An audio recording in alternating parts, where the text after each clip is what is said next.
Nikdy nevěřte kuřatům. Nikdy nevěřte kuřatům. Nikdy nevěřte kuřatům. Kuře vraždí lidi. Kuře je ten největší hajzl. Satanovo sémě. Nikdy jim nevěřte. Nikdy nevěřte kuřatům. Nevěřte jim teď ani za 5 minut, za Nikdy. hodinu. Nevěřte jim nikdy. Nevěřte nikdy Nikdy kuřatům. nevěřte. Naučí vás špatný věci.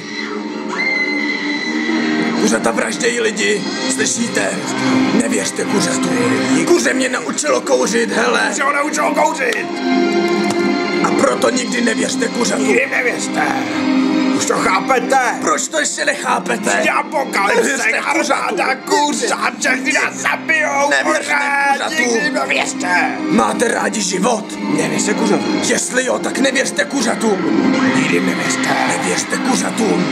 Nikdy nevěřte kuřatům. Vraždí lidi, schovejte děti, utečte. Je příliš pozdě. Proč jste se neschovali, když jsme vás varovali? Kuřata jsou všude. Vraždí lidi, vraždí děti, vraždí starce, důchodce, babičky. A proto jim nesmíte věřit, kuře je všude. Jsou všude. Kuře může být kdokoliv. Nebo cokoliv. Kuře může být váš táta. Nebo brčko. A proto nikdy nevěřte kuřatům. Nikdy jim nevěřte. Ano, schovávají se za různé identity. Třeba velký lidi. Jo, slyšeli jste o té kapele Tokio kuře? Myslím, že ano. Proto nikdy nevěřte kuřatům. Nikdy jim nevěřte, už to chápete. Pochopte to konečně. Proto nevěřte kuřatům. Ale Věřte nám. nám. No, jako, ne.